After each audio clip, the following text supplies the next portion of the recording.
amigos de Titan Sports. Nos encontramos esta tarde en el Museo Nacional de Charrería. Nos recibe el señor Humberto Carmona, historiador y guía de este museo. Así es, ¿qué tal? Buenas tardes.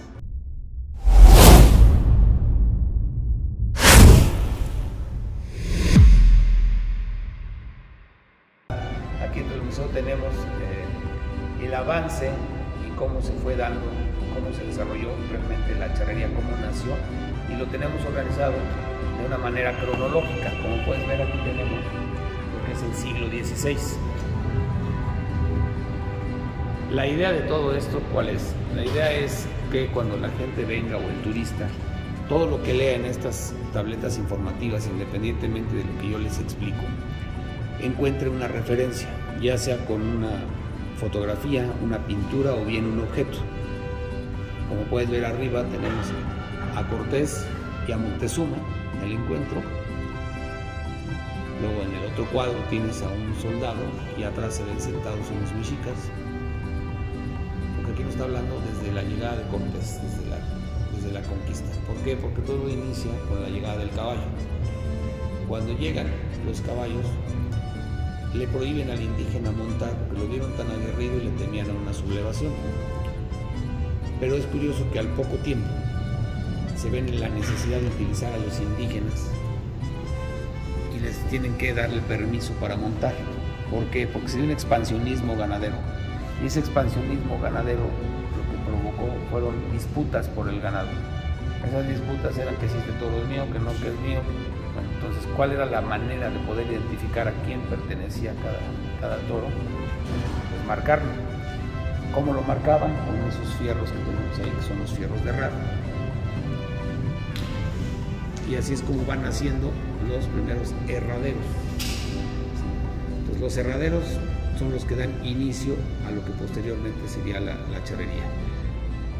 Piden el permiso a España, España da el permiso para que puedan montar a caballo, pero con la condición de que no pueden usar ni la ropa española ni la silla española, cosa muy complicada porque se iba a trabajar con ganado. De ahí que la silla charra, la silla mexicana, sea tan única y que la caracteriza y la hace diferente de cualquier otra silla de otra parte del mundo, la cabeza de la silla.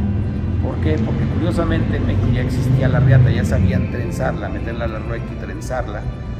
Y tan es así, recordemos los mecapales. El mecapal era la franja ancha que traían, y atrás traían unos pequeños lazos, y de ahí venía el costal donde cargaban. O sea, ya sabían hacer ese trenzado. Entonces, ellos no utilizaban, como no podían utilizar nada español, y al estilo español, al estilo europeo, una vara, una cuerda, pues ellos ya podían utilizar el hombro, que era remolinear para poder lazar. ¿Y qué es lo que hacía la cabeza de la silla? Una función de polea, que la reata gire. Entonces ellos amarraban, ¿sí? Porque si amarras de lleno, la reata se puede reventar. Entonces con una vuelta van reduciéndole la velocidad al ganado hasta poderlo amarrar. Entonces la cabeza es lo que la hace única a la silla, la hace diferente de cualquier otra silla del mundo. Y en cuanto a la indumentaria, bueno, pues en la indumentaria ellos vestían de manta. La manta se desgarraba con facilidad, entonces vieron la necesidad de usar pieles para protegerse, una al frente y otra atrás, y por los lados la unían con unos pequeños cordelitos. ¿Sí? Esos cordelitos después se hicieron botones de cuernos, de hueso, y ya cuando adquirieron cierta posición metieron botoncitos de plata, siempre emulando al patrón. Pero abajo traían el calzón de manta, y al grupo de gente que es seleccionado para trabajar de una manera despectiva les decían que eran de la chinaca, clase baja, desarrapada. También España les dijo que debían usar a la altura del dorso una franja de piel. Esto era con la finalidad de distinguirlos a lo lejos. Si tú veías montando a alguien con esa franja, pues era un indígena, un mulato, un mestizo. Por eso es que les exigían esa franja de piel. Le fueron agregando hombreritas, las manguitas, hasta que nace la pequeña chaquetilla. Y como eran del grupo de la chinaca, cuando los ven con ese atuendo, bueno, pues entonces son los famosos chinacos, que aquí tenemos un atuendo de chinaco. Como te decía yo, son dos pieles. Si yo sigo desabotonando esto, son dos partes, son dos pieles. La parte blanca que ves abajo es la calzonera, el calzón de manta que usaban los indígenas, así como la blusa también. que todo era de manta. Y la parte abierta de abajo era abierto, ¿por qué? Porque ellos usaban para protegerse a la altura de la espinilla unos cueros grandes que le llamaban campanas. Entonces eran las famosas botas de campana. Por eso era la abertura del pantalón. ¿Sí? De ahí que sea tan acampanado, porque usaban la campana. Y la bota del chinaco traía el tacón inclinado. Por lo tanto, la espuela que el chinaco usaba era una espuela talonera, no taconera. Que quiere decir que iba al talón.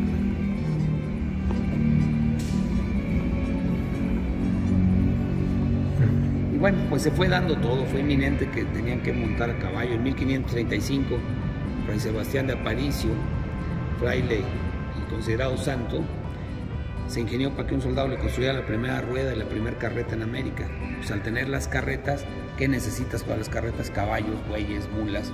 Y además hizo la apertura de caminos. Con esa apertura de caminos, pues se dio esa necesidad de tener más caballada. Y se fueron creando poco a poco los pueblos, porque los caminos que hizo eran de la zona del norte hacia el centro para la extracción de plata. De la zona sur para acá, los productos que llegaban de la famosa nao de China. Entonces se hacen los famosos caminos y ya es inminente que todo el mundo tiene que andar a caballo. Entonces, como podemos ver de este lado, en el siglo XVII, ya para 1609, los virreyes tuvieron que autorizar el uso del caballo para indígenas, mestizos y demás, pero aquí lo puedes ver, siglo XVII. Y esa pintura que ves arriba te va a hacer referencia a lo que dice la tableta. Dice que en el siglo XVII México ya contaba con una extensa red de caminos de herraduras, como lo puedes ver ahí. ¿Qué quiere decir esto? Que ya todo el mundo andaba a caballo.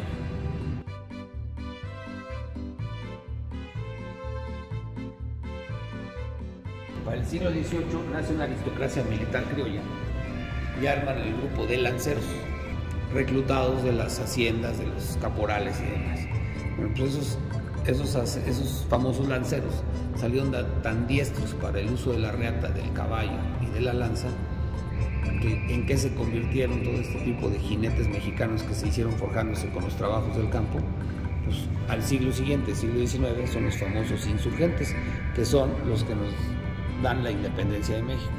Eso es lo interesante, porque ¿a quién se le debe la independencia de México? Pues el primer ejército de México, los charros, porque no existía un ejército como tal. ¿Contra quién luchaban? Contra el ejército realista. Y estas dos sillas que estás viendo acá son sillas vaqueras coloniales que se utilizaban en la zona de Guamúchil, Sinaloa. En esa zona había mucho huizache, que es un árbol muy espinoso, entonces a la silla le tenían que adaptar esto. Abajo ves la silla, pero le tenían que adaptar esto, que son las famosas armas de agua. Al montarse, esto les protegía las piernas de las espinas, igual que los estribos forrados.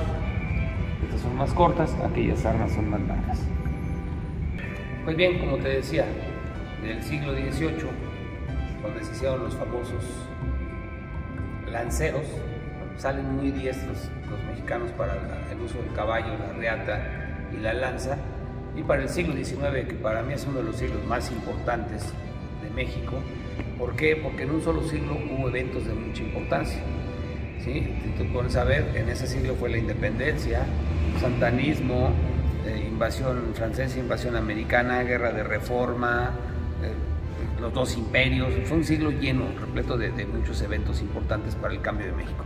Bueno, pues aquí nos encontramos en el siglo XIX y las tabletas nos van a hablar de que era necesario el uso de la reata, de las lanzas, nos hablan del cura Morelos, nos hablan de Hidalgo, nos hablan de Vicente Guerrero, de todos los insurgentes. Ahí tenemos una cuera michoacana, que era como vestía el cura Morelos, por ahí habrás visto algunas pinturas de él. Era la famosa cuera michoacana, muy usada por los chinacos para cubrirse de las inclemencias del tiempo. Aquí tenemos también un traje de insurgente. Como puedes ver, este traje sigue siendo con la abertura y usando la calzonera abajo. Así es como se vestían. ¿Qué quiere decir esto? Que llegó el momento que este fue el atuendo del jinete mexicano.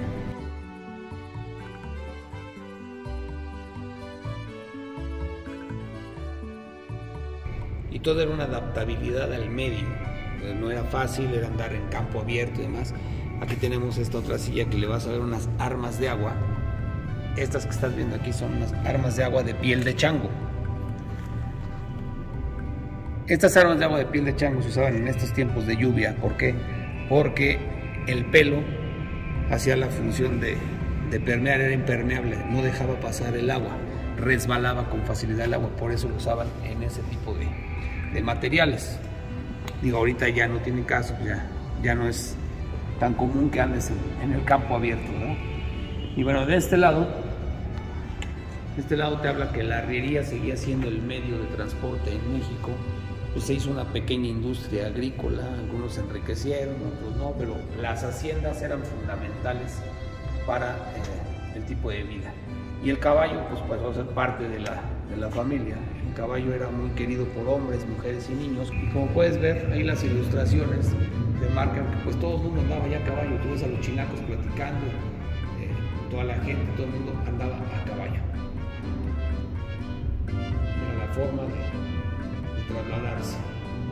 Las tabletas también te van a hablar de la invasión francesa, de ahí esa pintura, que no es precisamente la invasión francesa, pero para hacer referencia a lo que las tabletas te dicen, pues es un caballero francés.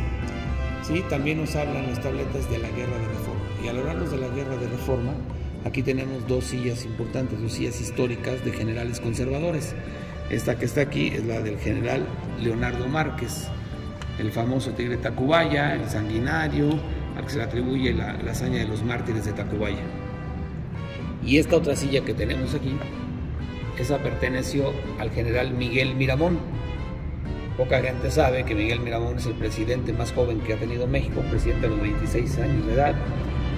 También fue uno de los niños héroes, a él le tocó estar en la defensa del castillo de Chapultepec, y aquí puedes ver el monograma de Miguel Miramón.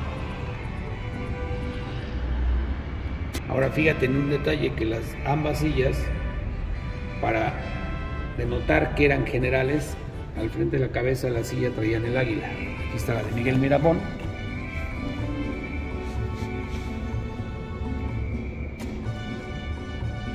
Y aquí tenemos la de Leonardo Márquez, que también trae el águila al frente. Ahora, como sillas de general, ellos usaban sable o espada. El charro usa machete. Y bueno, pues así fue la vida campirana, los hombres forjándose, utilizando sus propios arreos, su propia vestimenta, y fueron forjándose con sus propias técnicas. Y es curioso que lo que vino a dar un cambio total fue la llegada de Maximiliano. Fíjate que con la llegada de Maximiliano, desde que él venía en el barco, ya venía él dibujando uniformes y todo lo que quería hacer, sus planes que traía para con México. Cuando él llega, los famosos hacendados de la época, los adinerados, lo invitan a sus haciendas a ver los herraderos, los capaderos, los tuzaderos. Y bueno, le gusta, él incluso llegó a vestir de chinaco, y él fue quien dio a notar mucho la imagen del chinaco pictóricamente. En la corte de Maximiliano venían varios pintores, lo pintaron a él, como lo tenemos en esa pintura, ¿sí? Ahí está con el atuendo ya con el sombrero chinaco, lo pintan a él, pintaron a Carlota escoltada por chinacos. Pictóricamente lo da a conocer, pero es curioso que él fue quien de alguna manera hizo todo el cambio que sufrió. ¿Por qué? Porque Maximiliano fue quien transformó el traje de chinaco, cerrando el pantalón. Él es quien cierra el pantalón, desaparece la bota de campana, sigue conservando la botonadura, que su nombre es botonadura porque era un conjunto de botones que abotonaban, unían una pieza con otra, por eso la botonadura. Pero al cerrar el pantalón ya no tiene esa función de abotonar, de unir, se le tiene que anexar una pieza más, se convierte en la mancuerna que ahora conocemos como adorno, la famosa botonadura. Entonces, al cambiar todo eso, él introduce también el botín de una sola pieza, el zapato de una sola pieza, que es como el botín charro que ahora se utiliza, y con ello cambió también la espuela. ¿Por qué? Porque, como te dije anteriormente, la espuela era talonera, no taconera. El botín que él introdujo ya trae un tacón en el que ajusta la espuela al tacón, entonces empiezan a hacer la espuela. Las que tenemos aquí, las de ambos extremos, son espuelas, como lo dice ahí, espuelas taloneras de chinaco utilizadas en los siglos XVII y XVIII. Entonces estas eran las espuelas taloneras, y cuando introduce el botín ya trae un tacón en el que ajusta la bota y cambia y empiezan las espuelas charras. Como puedes ver, pues la manufactura es totalmente diferente. Las otras son muy delgaditas, que iban al talón. Esta ya es más ancha porque ajusta el tacón. Y otra cosa interesante que hizo Maximiliano fue que en Europa llegó el momento que el color negro era lo máximo, era el top, el color negro. Bueno, pues Maximiliano, cuando confeccionó ese atuendo, ese traje, introduce el color negro, y el color negro manda un emisario bien a Austria y lo registra como el traje de etiqueta a la usanza mexicana. ¿Qué quiere decir esto? Está basado sobre el protocolo de la etiqueta, es lo equiparable al frac. ¿Sí? Esto quiere decir que si un charro va con ese traje a un evento a Europa, está dentro del protocolo de etiqueta, pero a la usanza mexicana. Nace así el traje de etiqueta, que es este que tenemos acá, que aparte el plus que tenemos es que este traje fue de Jorge Negrete. Y el traje de etiqueta siempre se debe respetar los colores. Como te lo dije, es el color negro, que fue el que introdujo ese color y lo registró como tal. Pero debe llevarse la corbata blanca, la camisa blanca, el ceñidor o faja blanca y los botines negros. Es en el único traje de charro donde se permiten los botines negros, en el color negro. Esto quiere decir que si este traje fuera gris, café o beige o no sé otro color, le metes botines negros, estás en un error. Y mucha gente comete el error, sobre todo en el medio artístico, que por más que se les dice, no sé por qué no quieren entenderlo. Tú lo vas a ver ahorita en septiembre, van a salir conductores de programas en Televisa, TV Azteca, se visten de charros y cometen el error de usar el traje negro con la corbata roja y la faja roja. Grave error porque estás rompiendo el protocolo de la etiqueta. Si hay información, si se les ha dicho, se les invita a que si quieren vestir bien, pueden venir aquí o pueden hablar y se les orienta cuál es lo correcto de vestir. La cosa es que quieran. Si este traje fuera en otro tono, si fuera azul, café, gris, beige, sería gala. Pero al ser negro, repito, fue el registrado como etiqueta. El ser negro es etiqueta. El cinturón y la funda de pistola deben ser negro también, haciendo juego con los zapatos. Esto quiere decir que si son de gamuza es de gamuza, si son de piel es de piel, si es de charol es de charol. Y el sombrero permitido para este traje, los colores son negro, blanco, gris, con galón francés o con el galón bordado en canutillo. En el siglo XX, pues ya la charrería pues ya estaba en su esplendor, las haciendas trabajando con los tusaderos, ¿no? Pero aquí lo interesante es que en el siglo XX es donde la charrería empieza de alguna manera a internacionalizarse y a convertirse en espectáculo.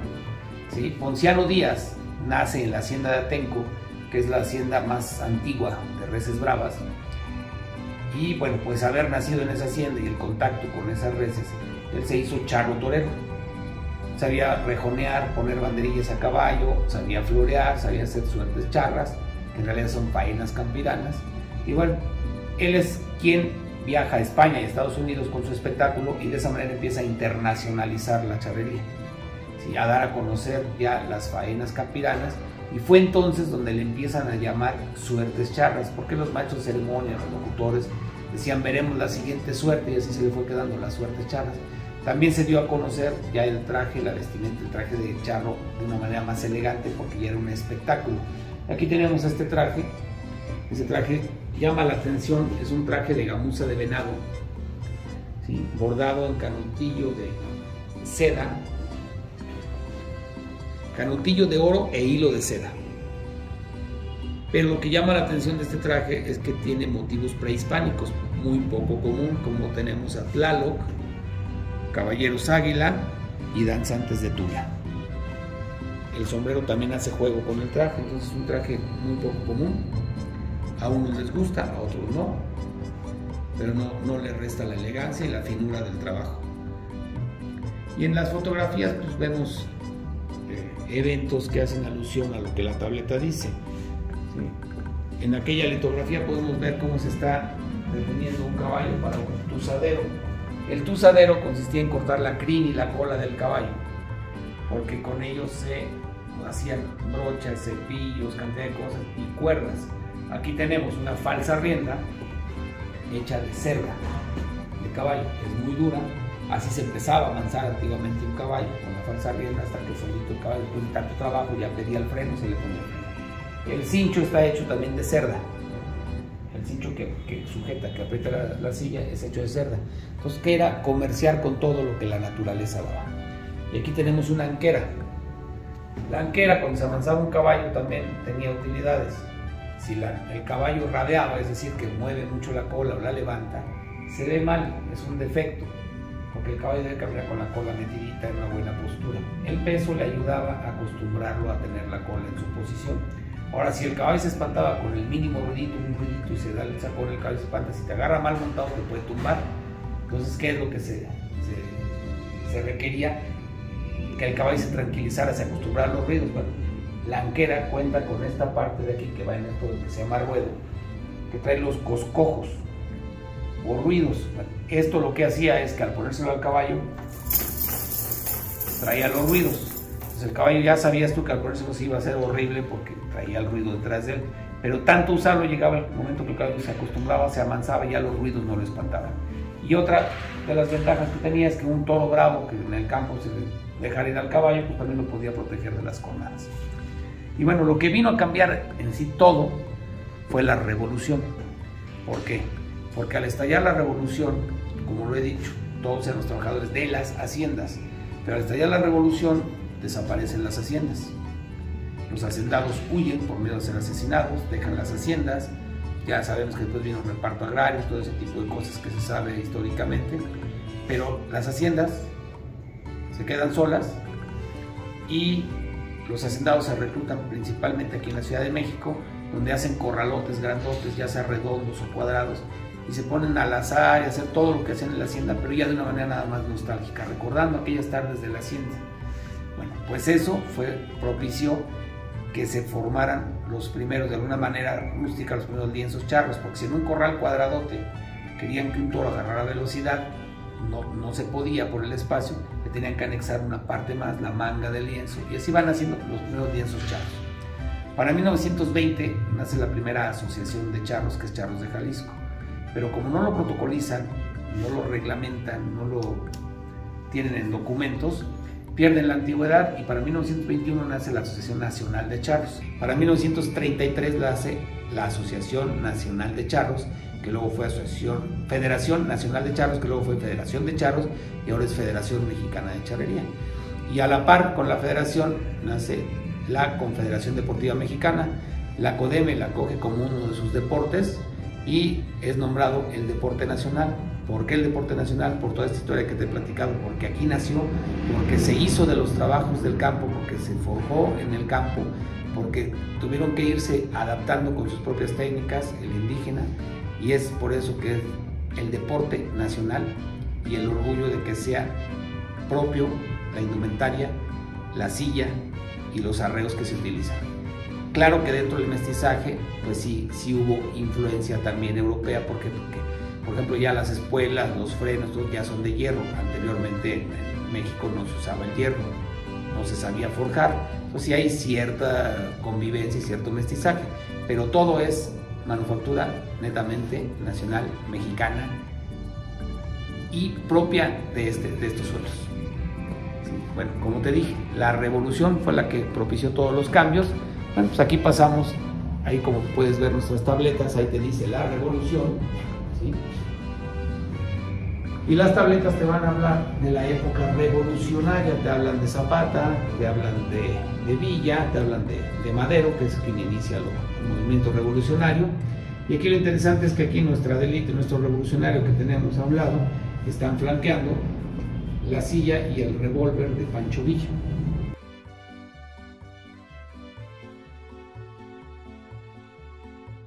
Como te dije anteriormente, el distintivo de que eran generales era el águila en la cabeza de la silla, y vemos la silla del general Pancho Villa. Ahí trae el águila también. Abajo vas a ver su revólver.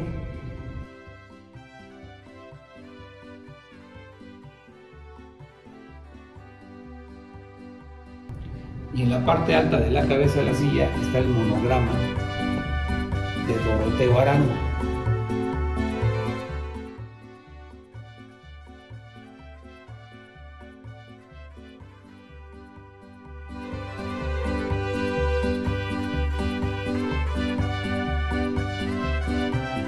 Bueno, aquí tenemos lo que es la post-revolución, que es lo que te decía, que ya al desaparecer las haciendas en la provincia mexicana, y aunque en menor proporción, se siguieron realizando las labores campiranas con lo que quedó de ganado.